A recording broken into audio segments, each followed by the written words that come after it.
Bapak, Ibu, Saudara-saudari yang dikasihi oleh Tuhan Yesus Kristus. Kembali lagi di channel YouTube GPSI PKA dalam program Rema. Untuk memulai renungan kita, mari kita memuji Tuhan dengan lagu Tenanglah Kini Hatiku.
Kau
Shalom Bapak Ibu dikasih oleh Tuhan. Kita masuk di dalam perenungan singkat kita pada saat ini.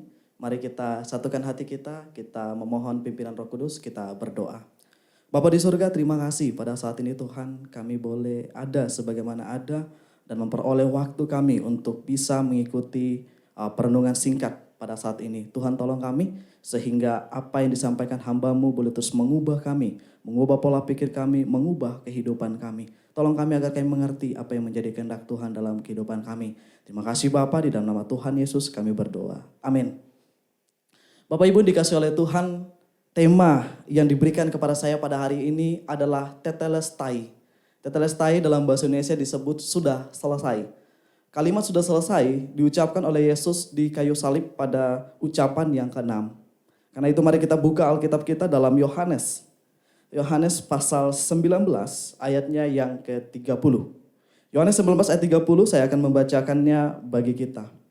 Sesudah Yesus meminum anggur asam itu, berkatalah ia, sudah selesai, lalu ia menundukkan kepalanya dan menyerahkan nyawanya.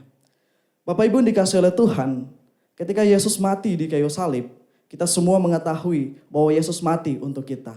Tetapi kita perlu untuk mengetahui dan merenungkan sebuah kalimat yang terlihat sederhana, tetapi memiliki makna yang luar biasa, yaitu kalimat sudah selesai. Ini penting untuk menjadi perenungan kita, supaya kita bisa memahami dengan tepat apa yang menjadi karya Tuhan di dalam kehidupan kita. Sudah selesai, itu dalam bentuk kata Yunaninya perfect tense. Perfect tense berbicara soal sesuatu atau tindakan yang dikerjakan pada masa lampau, sudah selesai dikerjakan pada masa lampau, tetapi dampaknya masih ada sampai sekarang. Artinya pekerjaan yang Yesus lakukan, yang Yesus katakan sudah selesai, sampai saat ini kita masih mengalami semua dampak yang positif, yang perlu menjadi sebuah perenungan kita di dalam kehidupan kita sehari-hari. Tetelestai berasal dari kata teleo. Teleo ini kalau diartikan ada banyak artinya. Salah satu yang menjadi arti dari teleo adalah dibayar lunas.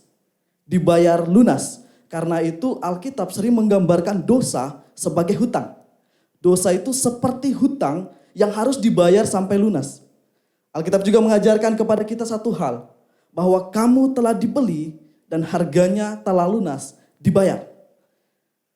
Lunas dibayar berasal dari kata teleo. Itu sebabnya ketika kita berbicara soal sudah selesai, itu berbicara soal tindakan Allah, pekerjaan yang Yesus kerjakan di masa lalu yang berdampak sampai sekarang, dan kita semua sudah diampuni dosa kita. Nah, apa aja yang sudah selesai yang dikerjakan oleh Yesus? Yang pertama, yang paling penting dan itu yang menjadi tujuan dari pernyataan ini adalah karya penyelamatan Allah. Kita belajar di dalam Alkitab bahwa hukum Taurat diberikan kepada orang-orang Israel. Ya, hukum Taurat diberikan supaya orang-orang yang tadinya tidak mengetahui kehendak Tuhan menjadi mengetahui kehendak Tuhan. Diberikan jangan membunuh. Tadinya membunuh bukan sesuatu yang kita ketahui sebagai dosa. Tetapi sekarang begitu hukum Taurat, kita mengetahui bahwa membunuh adalah dosa. Sehingga ketika hukum Taurat diberikan, maka yang menjadi gambaran yang kita ketahui semakin banyak dosa yang kita perbuat. Bandingkan dalam Roma 7 ayat 7. Hal ini menunjukkan hukum Taurat tidak mampu menolong kita di dalam mengikuti kehendak Tuhan. Justru hukum Taurat membuat kita semakin mengerti, membuat kita semakin mengenal bahwa kita semua adalah orang-orang berdosa. Hukum Taurat tidak mampu menyelamatkan kita. Walaupun kalau kita hidup taat secara sempurna akan hukum Taurat, kita bisa mendapat kehidupan. Tetapi faktanya manusia tidak akan pernah sempurna di dalam kehidupannya. Alkitab mengatakan dalam Roma pasal 3 ayat 10 dan seterusnya bahwa semua manusia itu berbuat dosa. Artinya sekali lagi hukum Taurat tidak mampu menyelesaikan, menolong kita supaya kita mendapatkan kehidupan yang kekal. Kolose 2 ayat 16 sampai 17 menggambarkan suatu perbandingan antara kehidupan Yesus dengan hukum Taurat. Artinya hukum Taurat adalah sebuah bayangan, ya, sebuah wayangan. Bayangan daripada keselamatan, sedangkan wujud dari bayangan itu adalah Yesus. Artinya kalau kita ingin memperoleh keselamatan, kita harus percaya kepada Yesus. Hukum Taurat itu hanyalah sebuah bayangan. Alkitab mengatakan di dalam Ibrani 10 ayat 3 sampai 4, darah kambing, darah domba tidak akan pernah bisa menghapus dosa manusia. Justru ketika kita mempersembahkan korban, mempersembahkan segala sesuatu, hanya menunjukkan, memperingatkan bahwa kita semua adalah orang berdosa. Artinya sekali lagi, hukum Taurat itu kudus, hukum Taurat itu benar. Kita bisa hidup kekal kalau kita mentaati hukum Taurat secara sempurna. Tetapi dengan hukum Taurat kita mengetahui bahwa kita adalah orang yang gagal. Kita adalah orang yang berdosa, yang pasti akan binasa selama-lamanya.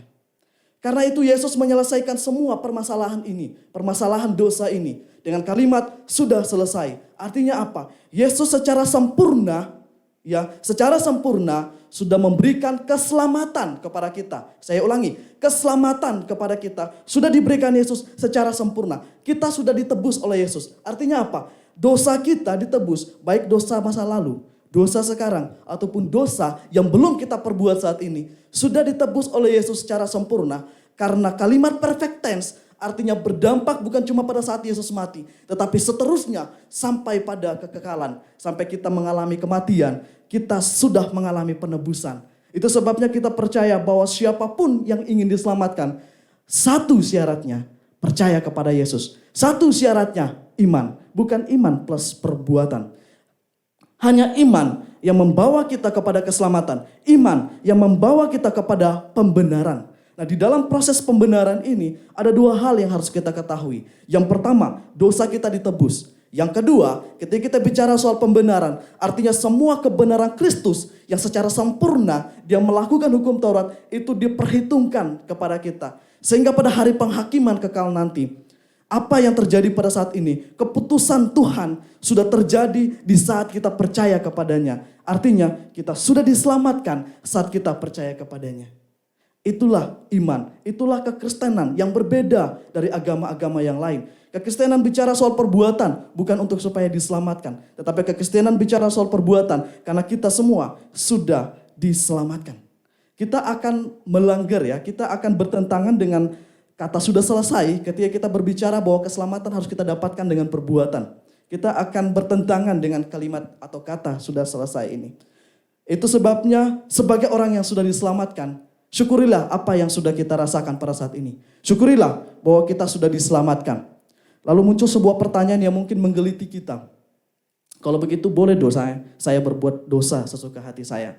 Karena dosa saya sudah ditebus. Dosa saya masa lalu, dosa saya sekarang, dosa saya akan datang, sudah ditebus. Berarti saya bisa berbuat dosa sesuka hati saya saat ini. Maka saya tetap akan diselamatkan. Saya memberikan sebuah contoh kepada kita. Saya kemarin bertemu dengan seorang anak kecil. Bukan kemarin sih, beberapa hari yang lalu ya. Saya berjumpa dengan seorang anak kecil. Anak kecil ini kalau keluar dia suka bermain, maaf kata kotoran ayam. Diulek-ulek, dicolek-colek kotoran ayam itu. Kenapa dia colek? Karena dia tidak tahu itu menjijikan. Ya, dia tidak tahu. Tapi begitu dia sudah dewasa, sudah besar dan sudah mengetahui itu sesuatu yang menjijikan, saya yakin dia tidak akan mengulangi hal yang sama. Makanya Alkitab mengajarkan kepada kita bahwa kita adalah orang-orang yang berada di dalam ciptaan yang baru. Tuhan sudah menciptakan kita kembali, menghidupkan kita kembali. Kita adalah orang yang sudah lahir baru, dilahirkan dari air dan roh. Kita sudah punya pemikiran yang baru. Kita adalah anak-anak Allah. Ya, itu sebabnya kalau kita masih berpikir saya ingin berbuat dosa sesuka hati kita bertentangan dengan status kita itu. Kita sama seperti anak kecil tadi yang tidak tahu statusnya. Artinya apa? Kalau orang masih berbuat dosa sesuka hati dia, itu hanya menunjukkan bahwa sebenarnya dia belum diselamatkan. Tapi kalau orang yang sudah di dalam Kristus, dia tidak akan berpikir, oh saya mau berbuat dosa sesuka hati saya. Tapi dia mengarahkan semua pikirannya itu hanya kepada Tuhan. Nah, itulah perbedaan orang yang sudah diselamatkan dengan orang-orang yang belum diselamatkan. Karena itu ketika kita bicara bahwa saya sudah diselamatkan hari ini, berjalan ke depan, saya berbuat baik. Nah, pernyataan di dalam Alkitab memberikan kita suatu gambaran yang indah. Saya kan sudah diselamatkan nih. Saya sudah punya kehidupan yang baru. Apa yang harus saya lakukan? Alkitab memberitahu kita caranya. Bahwa sebagai anak-anak Allah, sebagai ahli waris, yang kamu lakukan adalah ini, dan ini. Jadi yang kita lakukan itu karena kita punya status sebagai anak Allah. Bukan untuk mendapatkan keselamatan. Karena sebenarnya kita sudah diselamatkan. Nah, sekarang kita menghadapi berbagai macam pencobaan, menghadapi tekanan-tekanan dan lain sebagainya. Jangan takut menghadapi semua itu. Karena semua tantangan dan cobaan yang kita alami, itu Tuhan lakukan untuk kita. Karena Tuhan sedang menyucikan kita, menguduskan kita, supaya kita memiliki kehidupan yang sesuai dengan gambaran anaknya, atau sebagai kehidupan kita yang sesuai dengan status kita sebagai anak-anak kerajaan Allah atau ahli waris. Itulah kehidupan kita. Maka dari kalimat sudah selesai, kita belajar bahwa kita semua adalah orang-orang yang sudah diselamatkan. Yesus sudah melunasi, Yesus sudah menyelesaikan semuanya. Jangan pernah takut lagi. Ya, kita adalah orang-orang yang sudah diselamatkan. Lalu karena kita sudah menyadari bahwa kita semua sudah diselamatkan, tetaplah hidup di dalam keselamatan Tuhan, mengerjakan keselamatan yang Tuhan sudah berikan kepada kita sampai kepada akhir kehidupan kita. Jangan takut menghadapi segala sesuatu, karena di tahta pengadilan Tuhan kita adalah orang-orang yang benar, yang akan dibenarkan Tuhan untuk menikmati kerajaan Allah. Tuhan memberkati kita. Amin.